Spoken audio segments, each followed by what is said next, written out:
Good morning students, भौतिक विज्ञान के ऑनलाइन क्लास में आपका स्वागत है। अब तक प्रकाश की प्रकृति के लेसन में अपन ने पढ़ा व्यतिकरण और विवर्तन।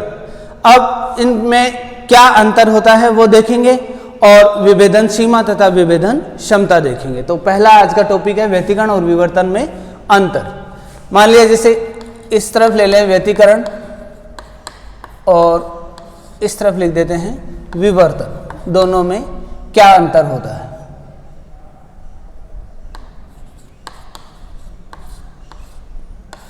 विवर्तन और व्यतिकरण। देखिए पहला और सबसे बड़ा जो अंतर होता है वो ये है कि व्यतिकरण कब होता है। व्यतिकरण जैसे यंग के द्विसलिट प्रयोग में देखा था, दो अलग अलग कला सम्मत स्रोत नहीं ले सकते, इसलिए एक ही स्रोत के प्रकाश को दो अलग अलग भागों में बांटकर अध्यारोपित करवाया जाता है। तो एक स्रोत लेते हैं, उसे तरंगाग्र बनाता हुआ प्रकाश आगे की ओर बढ़ता है और स्लिट से जाकर के गत्ते से जाकर टकराता है, जिस पर दो स्लिट संकीर्ण स्लिट S1 और S2 की हुई होती हैं। इन स्लिटों से जो प्रकाश निकलेगा आगे की ओर वो प्रकाश अध्यारोपित होता है। और तो यहाँ वाले क्षेत्र में जो है इस स्लिट से और इस स्लिट से निकलने वाले प्रकाश का अध्यारोपण होता है।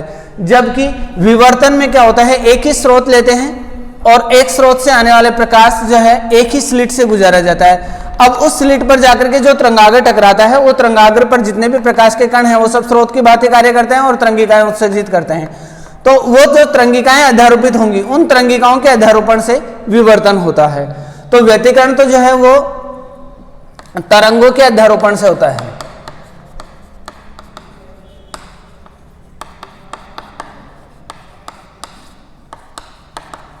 व्यतिकरण तरंगों के अध्यारोपण से होता है, जबकि विवर्तन तरंगिकाओं के अध्यारोपण से होता है।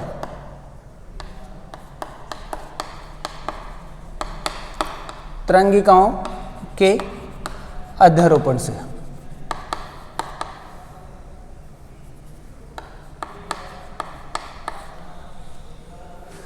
व्यतिकरण तरंगों के अध्यारोपण से और विवर्तन तरंगिकाओं के अध्यारोपण से। पहला अंतर तो यह है। दूसरा जो अंतर है, अपन ने देखा था व्यतिकरण में यंग के द्विसलिट प्रयोग द्वारा फ्रिंजों की चौड़ाई ज्ञात की थी, तो उसके अंदर जो है सभी फ्रिंजों की चौड़ाई एक समान थी। तो व्यतिकरण में फ्रिंज जो चौड़ाई होती है, फ्रिंज चौड़ाई एक समान होती है, एक समान होती है। जबकि विवर्तन में केंद्रीय फ्रिंज की चौड़ाई सबसे अधिक होती है और आगे की फ्रिंजों की चौड़ाई धीरे धीरे कम होती जाती है। तो इसमें फ्रिंज चौड़ाई जो है वो असमान होती है, फ्रिंज चौड़ाई असमान होती है। और तीसरा जो अंतर है व्यतिकरण और विवर्तन में वो क्या है। देखो व्यतिकरण में जितनी भी फ्रिंजें बनेंगी सभी की तीव्रता समान होगी, लेकिन विवर्तन में केंद्रीय उच्चिष्ट की तीव्रता सर्वाधिक होती है और अन्य उच्चिष्टों की तीव्रता धीरे धीरे बहुत तेजी से कम होती जाती है। तो इसमें सभी प्रदीप्त जो फ्रिंजें होती हैं, प्रदीप्त फ्रिंजों की तीव्रता एक समान होती है, एक समान होती है।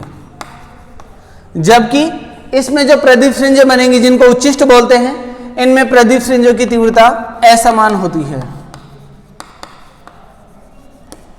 प्रदीप्त फ्रिंजों की तीव्रता असमान होती है।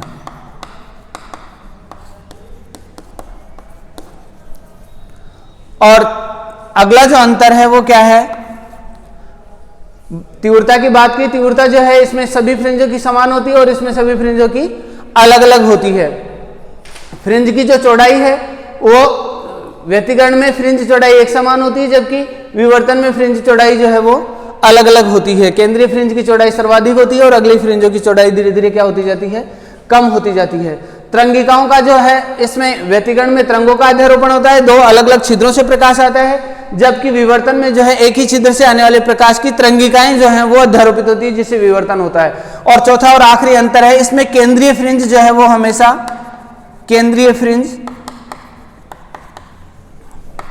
हमेशा कैसी बनती है, शून्य पथांतर होने के कारण प्रदीप्त ही बनती है। तो केंद्रीय फ्रिंज हमेशा प्रदीप्त होती है। जबकि विवर्तन में अगर फ्रानाफर विवर्तन है, जो अपन ने पढ़ा था एकल सिल्ली द्वारा, एकल स्लिट द्वारा फ्रानाफर विवर्तन, तो उसमें तो केंद्रीय फ्रिंज हमेशा प्रदीप्ति ही होगी, केंद्रीय उच्चिष्ट प्रदीप्ति ही होगा। लेकिन अगर फ्रेनल विवर्तन की बात करें, विवर्तन दो प्रकार का पढ़ा था, फ्रानाफर और फ्रेनल, तो फ्रेनल विवर्तन की बात करें तो फ्रेनल विवर्तन में केंद्रीय फ्रिंज जो है वो प्रदीप्त भी हो सकती है और अदीप्त भी हो सकती है। तो इसमें केंद्रीय फ्रिंज प्रदीप्त या अदीप्त हो सकती है।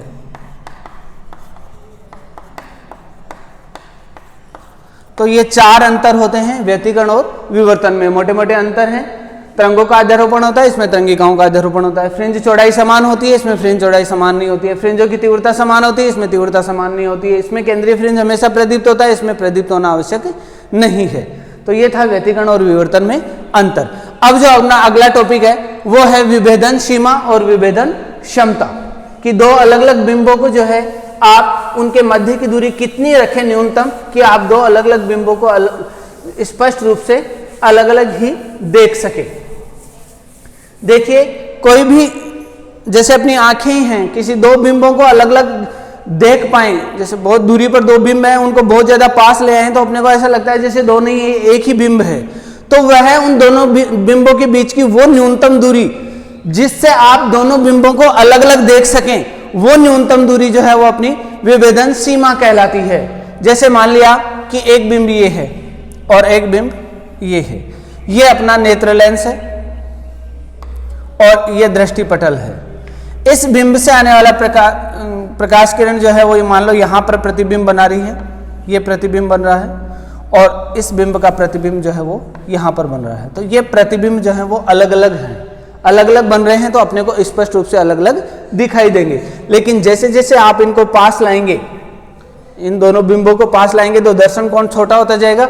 दर्शन कोण छोटा हो जाएगा तो इनके प्रतिबिंब एक दूसरे के ऊपर अतिव्यापित होने लगेंगे और वो अपने को स्पष्ट दिखाई नहीं देंगे। तो दो बिंबों के मध्य की वह न्यूनतम दूरी जिससे दोनों बिंबों को अलग अलग देखा जा सके क्या कहलाती है? विभेदन सीमा कहलाती है। क्या कहलाती है? विभेदन सीमा। और विभेदन सीमा का जो व्युत्क्रम है वो कहलाता है विभेदन क्षमता। तो देखिए, सबसे पहले है विभेदन सीमा।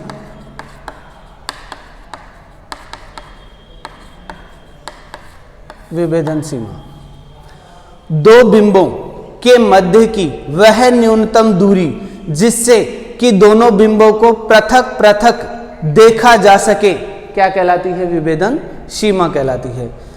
ये रेखीय या फिर कोणीय दो प्रकार की हो सकती है, रेखीय या फिर कोणीय। दो बिंबों के मध्य का वह न्यूनतम दर्शन कोण, दो बिंबों को मध्य का वह न्यूनतम दर्शन कोण जिस पर कि दोनों बिंबों को स्पष्ट रूप से अलग अलग देखा जा सके, कोणीय विभेदन सीमा कहलाएगी। या फिर उसको कोणीय विभेदन भी बोलते हैं। कोणीय विभेदन, और ये रेखीय विभेदन कह दो या फिर रेखीय विभेदन सीमा कह दो। तो दो बिंबों के मध्य की वो न्यूनतम दूरी जिससे दोनों बिंबों को अलग अलग देखा जा सके, रेखीय विभेदन या फिर विभेदन सीमा उसको बोलते हैं। और दो बिंबों के मध्य का वह न्यूनतम कोण जिसको दर्शन कोण भी बोलते हैं, तो वह न्यूनतम दर्शन कोण जिससे दोनों बिंबों को अलग अलग देखा जा सके, कोणीय विभेदन कहलाता है। और कोणीय विभेदन का जो मान निकलता है, न्यूनतम कोणीय विभेदन कितना होना चाहिए, तो थीटा न्यूनतम बराबर होता है 1.22, ये प्रायोगिक मान है, लैम्डा अपॉन डी। ये कोणीय विभेदन का मान होता है किसी लेंस के लिए, कोणीय विभेदन। तो देखिए यहां पर जो लैम्डा है वो तो प्रयुक्त प्रकाश का तरंगदैर्ध्य है, और कैपिटल डी जो ले रहे हैं, जिस लेंस से बिंबों को देखा जा रहा है उस लेंस का द्वारक है, उसका व्यास है, तो प्रयुक्त लेंस का व्यास। तो ये कोणीय विभेदन है। थीटा न्यूनतम कोणीय विभेदन जो है वो थीटा न्यूनतम बराबर 1.22 लैम्डा अपॉन डी। अब देखो, ये जो विभेदन सीमा या विभेदन क्षमता जो निकालते हैं वो दूरदर्शी और सूक्ष्मदर्शी दोनों के लिए अलग अलग निकालते हैं। तो पहले दूरदर्शी के लिए देखें। दूरदर्शी की विभेदन सीमा व क्षमता। देखिए, मान लिया कि ये दो बिंब हैं, इनके मध्य की जो दूरी है वो मान लो कितनी है, स्मॉल एल है। दोनों बिंबों के मध्य की दूरी स्मॉल एल है और यहां से इनको देखा जा रहा है। तो इनकी जो लेंस से या दूरदर्शी से जो दूरी है वो मान लो कितनी है, डी है। डी दूरी पर रखे दो बिंब जो एक दूसरे से स्मॉल एल दूरी पर हैं, तो इनके द्वारा जो कोण का मान होगा, लेंस पर जो कोण बनेगा, तो कोण थीटा न्यूनतम बराबर क्या आ जाएगा, चाप बटे त्रिज्या। तो चाप बटे त्रिज्या से निकालें तो एल अपॉन डी, जबकि थीटा न्यूनतम का मान होता क्या है, 1.22 लैम्डा अपॉन डी, जहां डी इस लेंस का व्यास है। तो यहां से विभेदन सीमा क्या आ जाएगी, विभेदन सीमा एल बराबर अपने पास आ जाएगा 1.22 lambda capital small D upon capital D. तो ये तो विभेदन सीमा होगी। और विभेदन क्षमता जो विभेदन सीमा का व्युत्क्रम होती है, तो विभेदन क्षमता बराबर 1 बटे विभेदन सीमा, और विभेदन सीमा जो है वो है 1 बटे 1.22 lambda D upon capital D. तो ये आ जाएगा capital D upon 1.22 lambda small D. तो ये होगी दूरदर्शी की विभेदन क्षमता और ये है विभेदन सीमा।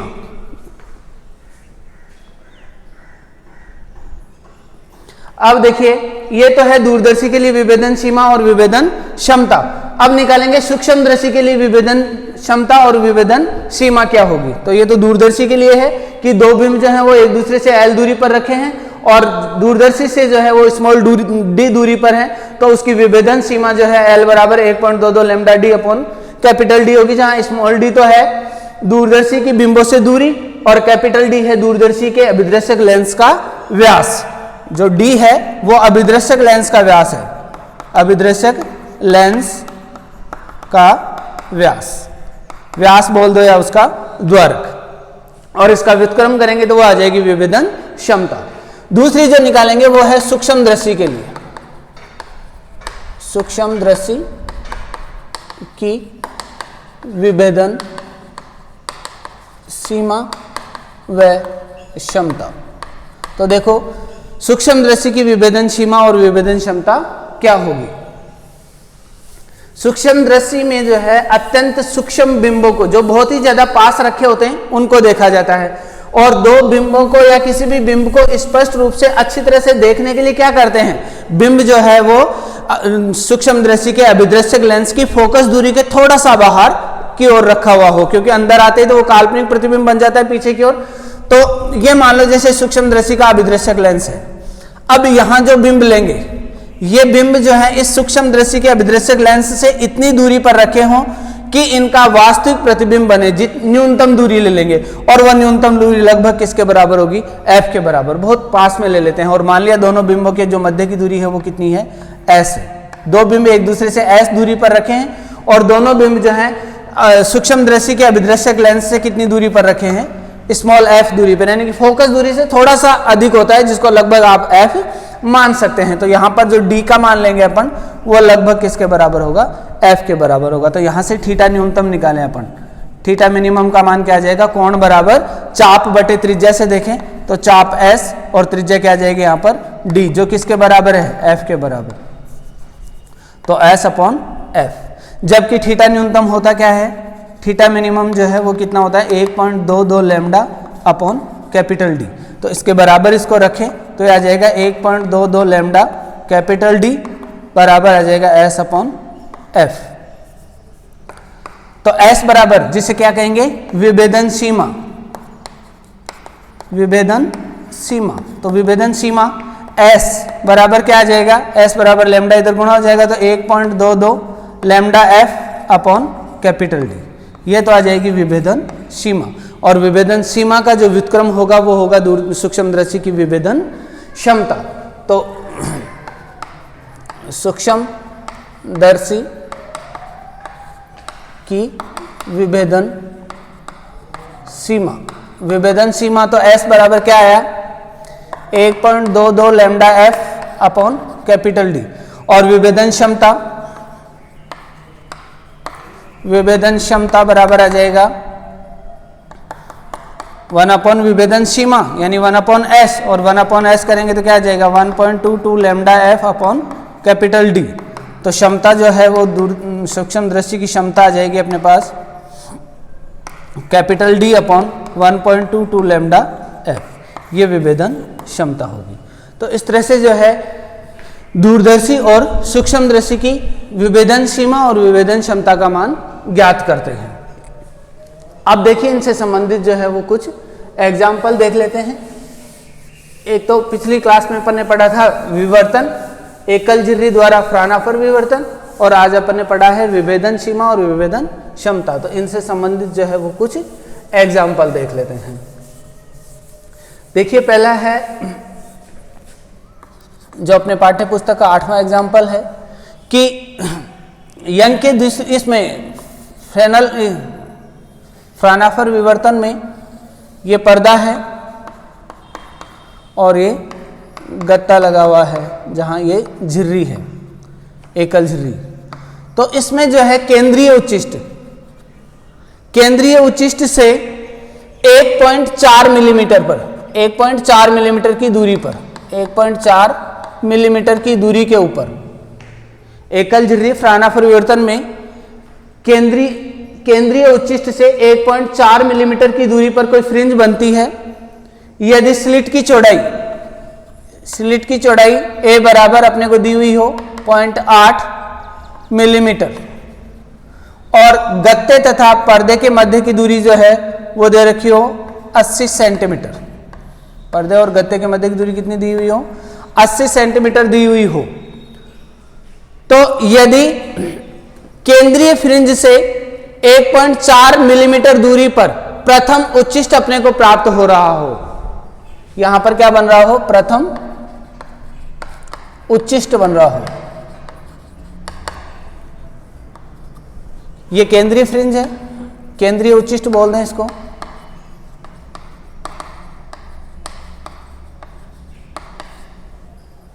तो देखिए एग्जाम्पल क्या है कि एक 0.8 मिलीमीटर चौड़ाई वाली स्लिट से विवर्तन करवाया जा रहा है।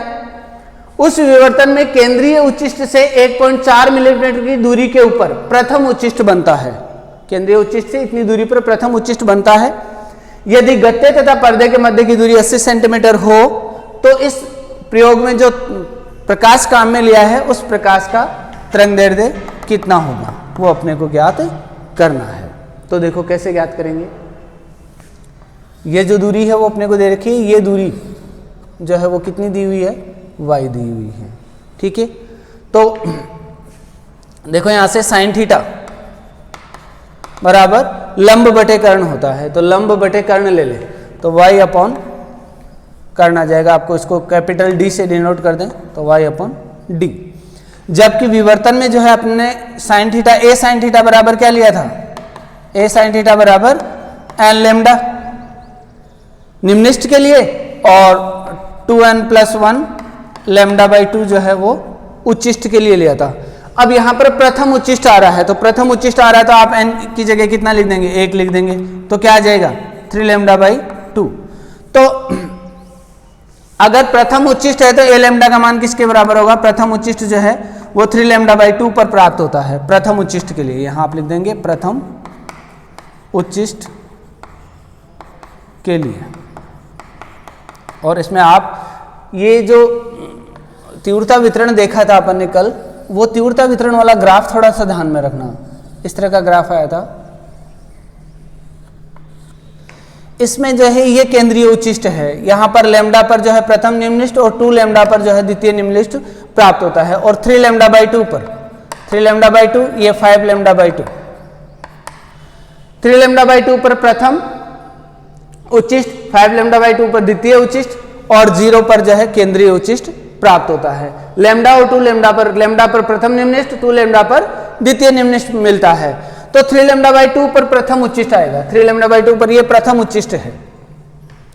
तो यहां से साइन थीटा बराबर क्या होगा, साइन थीटा बराबर आ जाएगा 3 लैम्डा अपॉन 2a।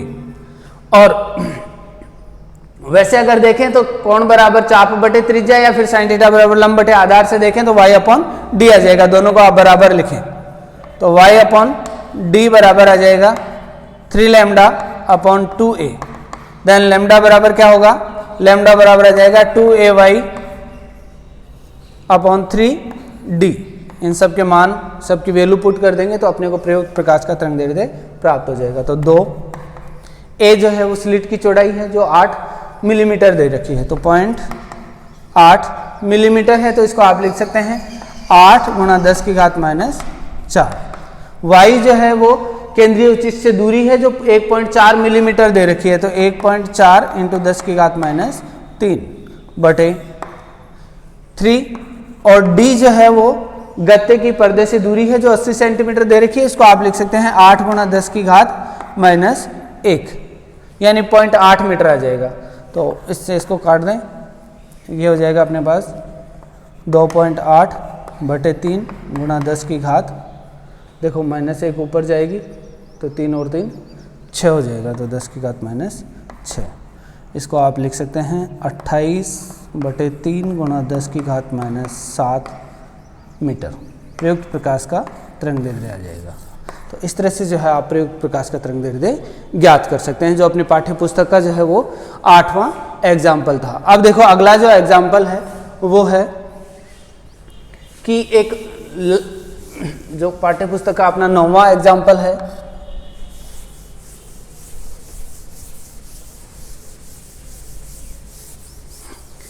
कि यंग के इसमें एकल झिरी विवर्तन में एक लाल प्रकाश प्रयुक्त करते हैं जिसका तरंगदैर्ध्य जो है वो 6600 नैनोमीटर है।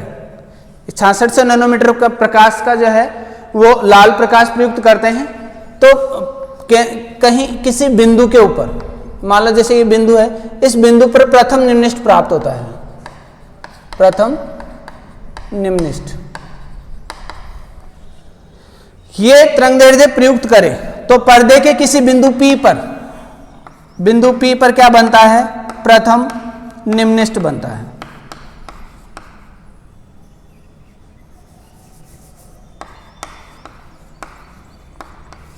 प्रथम निम्निष्ठ बनता है। अब इसकी जगह कोई और दूसरा प्रकाश का तरंगदैर्ध्य या दूसरा प्रकाश प्रयुक्त करते हैं, तो उस स्थिति में इसी बिंदु P पर क्या बनता है, प्रथम उच्चिष्ट बनता है। क्या दे रखा है आप अपने को, उच्चिष्ट दे रखा है कि प्रथम उच्चिष्ट बनता है। तो ये तरंगदैर्ध्य कितना है, एक बार फिर से समझ ले। एग्जाम्पल क्या है, पाठ्यपुस्तक का जो 9वां एग्जाम्पल है वो ये है कि एकल झिरी फ्रानाफर विवर्तन में आप जब 6600 नैनोमीटर तरंगदैर्ध्य का प्रकाश प्रयुक्त करते हैं, लाल प्रकाश प्रयुक्त करते हैं, ये लाल रंग का तरंगदैर्ध्य है, तो लाल प्रकाश प्रयुक्त करते हैं तो किसी बिंदु P पर प्रथम निम्निष्ठ प्राप्त होता है। यदि एक ऐसा तरंगदैर्ध्य का प्रकाश प्रयुक्त करें कि उसी बिंदु P पर प्रथम उच्चिष्ट आ जाए, तो वो तरंगदैर्ध्य कितना होगा वो अपने को ज्ञात करना है। तो देखो प्रथम निम्निष्ठ कब प्राप्त होता है, प्रथम निम्निष्ठ के लिए साइन थीटा बराबर क्या आएगा, प्रथम निम्निष्ठ, अभी मैंने बताया था, ये अच्छी तरह से ध्यान में रखना है। ये प्रथम निम्निष्ठ है जो कहाँ पर आता है, लैम्डा पर।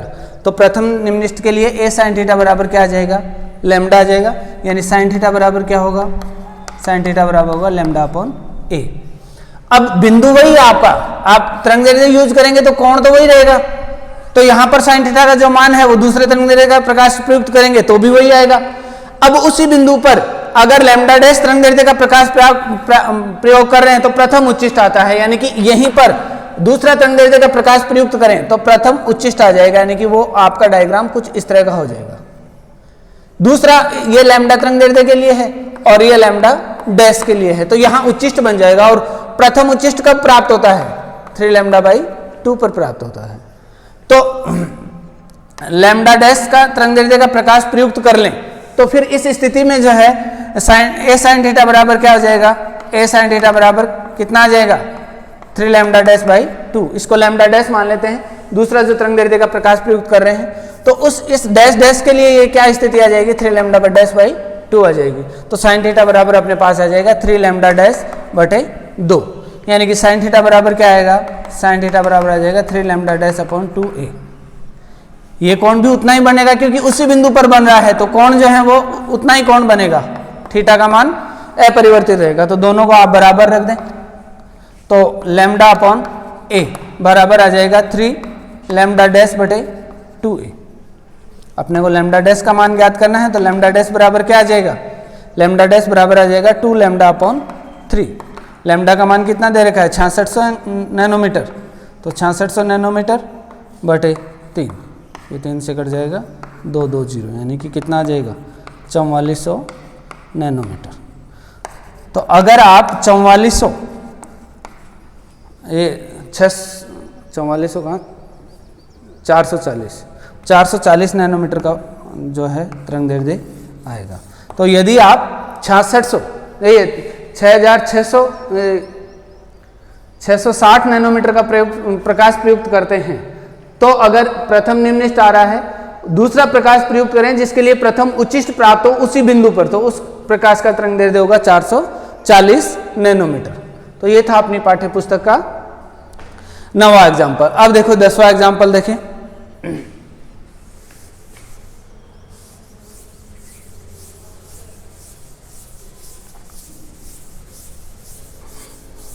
अगला एग्जाम्पल जो है अपना, वो भी वही यंग के द्विचलित प्रयोग पर आधारित है।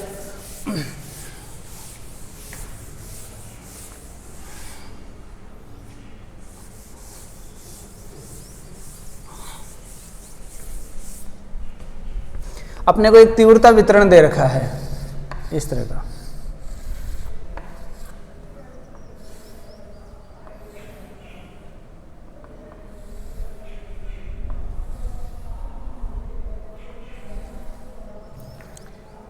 ये प्रदीप फ्रिंज है,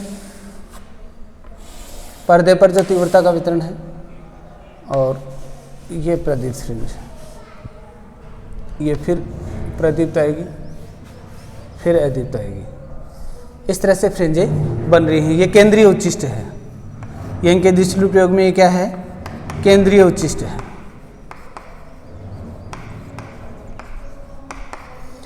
यहां पर कोई फ्रिंज दे रखी है, ये अदीप्त फ्रिंज है।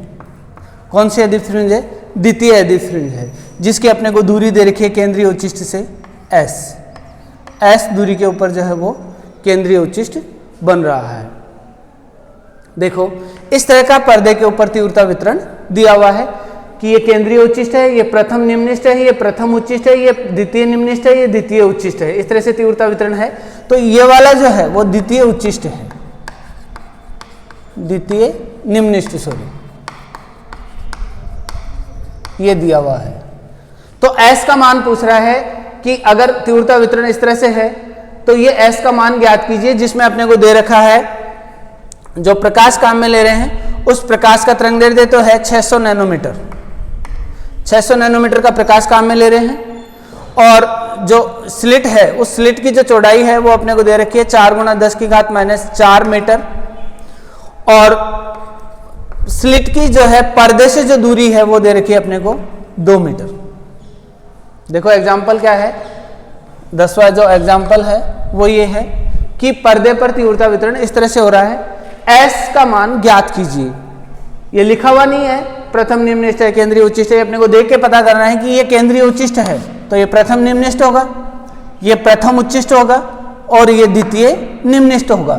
तो यहाँ द्वितीय निम्नलिखित बन रहा है, तो द्वितीय निम्नलिखित की केंद्रीय फ्रिंज से जो दूरी s है वो अपने को जो है वो ज्ञात करनी है। इसको आप कुछ इस तरह से समझे। देखो इसी डायग्राम को मैं यहाँ बना देता हूँ जो अपने को अच्छी तरह से समझ में आएगा। ये मान लो अपनी स्लिट है और ये यहाँ पर केंद्रीय उच्चिष्ट बन रहा है। अब यहाँ दिया हुआ क्या है, द्वितीय निम्नलिखित, तो ये प्रथम निम्नलिखित और ये यहाँ द्वितीय निम्नलिखित, ऐसा इधर होगा, ये प्रथम उच्चिष्ट और ये द्वितीय निम्नलिखित। तो ये द्वितीय निम्नलिखित दे रखा है, यानी कि ये जो दूरी दी हुई है अपने को वो कितनी है, s है, ये s दूरी दी हुई है। जो पर्दे और गत्ते के मध्य की दूरी है वो स्लिट और पर्दे की मान लें तो वो दे रखी है अपने को d बराबर 2 मीटर,